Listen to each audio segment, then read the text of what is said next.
In 2018, I sat in front of a computer that felt way too big for my hands, typing my first ever line of code. I did not know what a syntax error meant, and I definitely didn't know what an algorithm was.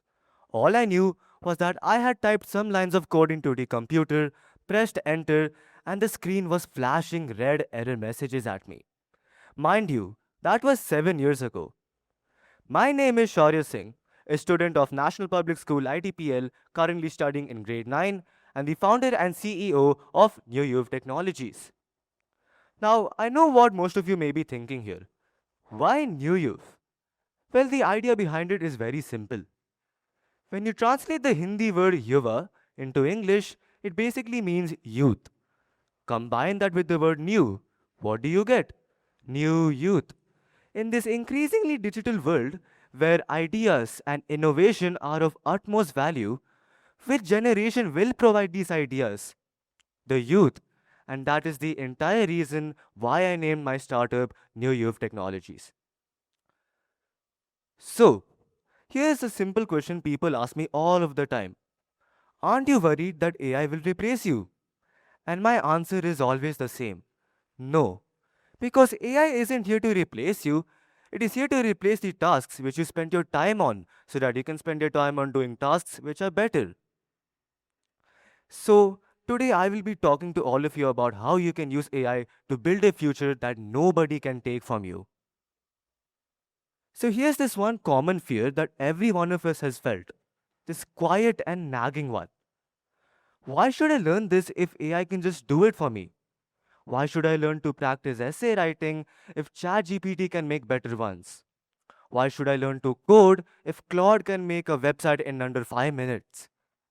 I've felt this exact fear, not as an abstract idea, but as an actual feeling in my stomach at 12 a.m. in the midnight, staring at a screen, wondering if 8 years of coding was about to become worthless overnight. But here's one thing which I've learned about building a startup powered by AI. This fear isn't wrong, it's just misdirected. So, so let me share you a personal story of mine.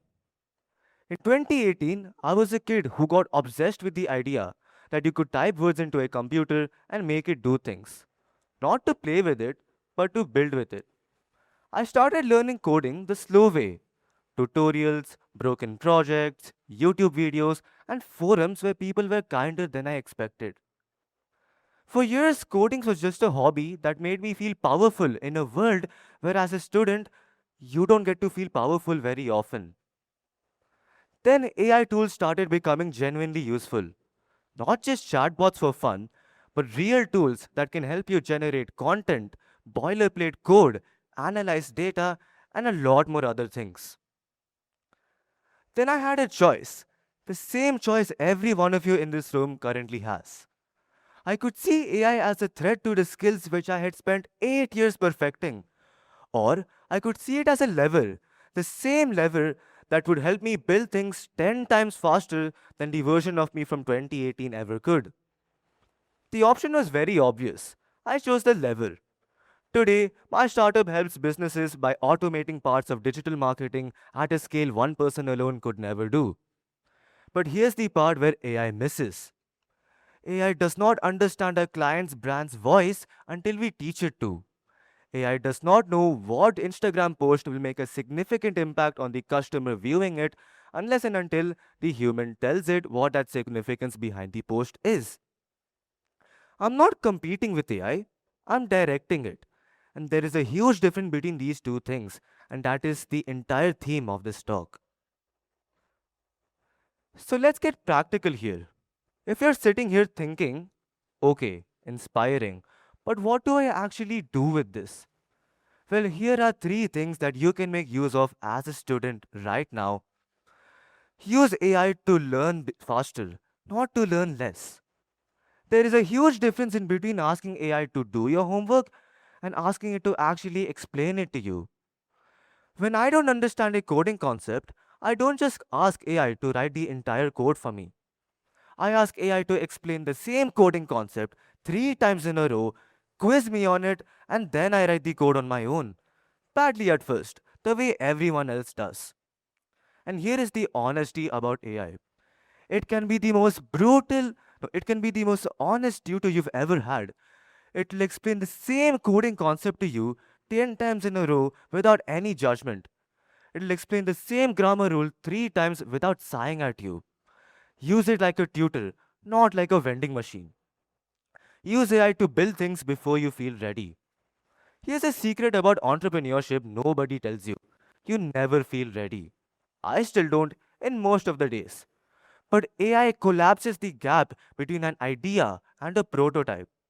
What used to take a team of 5 people and 3 months, all just to design a very basic looking app, a marketing campaign, and a business plan, can now be done by one determined student in a weekend. You don't need permission anymore to start building your future. You need curiosity, and you need to actually open the tool and try. Use AI to amplify your voice, not just replace it. This is the one common idea people get wrong about the most. You see, in my startup, we manage social media accounts for real brands. And I'll tell you that the accounts which fail are the ones where someone just generates everything with AI, posts it, and hopes for the best. Audiences can feel when there is no human behind the words. Therefore, engagement drops and trust drops. Compare that to an account where a human is behind it. The human has a clear point of view, and he or she uses AI to execute that vision faster. And it can be in the smaller things: better captions, analytics, and consistency. But the voice, the judgment, and the taste always stays human. So, whatever your voice is, as a writer, an artist, a coder, use AI to help you say that thing in a very louder and clearer manner. Don't let AI just invent it for you. So, most of us are living inside this shift right now. We're thinking about careers. Maybe some of us want to become engineers, doctors, a CA, writer, a pilot, or even a founder. Well, here is an experience from someone who's living inside a shift right now. The students who will succeed in the next 10 years are the ones who have used AI to build real judgment alongside it early. The students who will not succeed in the next 10 years are the ones who have avoided AI, and definitely the ones who have let AI think for them. So, employers, clients, and investors, they're not going to pay you for information anymore. AI has made information nearly free. Information is something which all of you can obtain right now on ChatGPT or Claude. However, employers will pay you for your judgment, for your taste, for your lived experience, and to know when the machine is wrong and when it is right. That skill is something which you don't download, it is something which you develop over time, much the same way as learning how to code. Now, back to the question which I get asked about all of the time: aren't you worried AI is going to replace you? Here's my answer to the one which I actually believe. AI will not replace the version of you who kept up showing up with curiosity, with the willpower to learn. AI will replace the version of you who just kept on repeating tasks without thinking about why. So don't be scared of the tool. Be scared of standing still while everyone else around you learns to use AI with intention. 8 years ago, I started to learn how to code and got my first ever read message. Today, I'm building a startup that is powered by AI. And this technology was something that felt like science fiction to me back in 2018. The differences between these two versions of me isn't talent. It is that I kept showing up with curiosity and learned to treat AI as a collaborator. I did not see it as a threat or as a replacement, but that but as a tool which is only as powerful as the human directing it. You don't need to wait until you feel ready. You just need to start with whatever tool is on your laptop right now. So please learn one thing: AI will not replace you, but only if you decide starting today exactly how you're going to use it.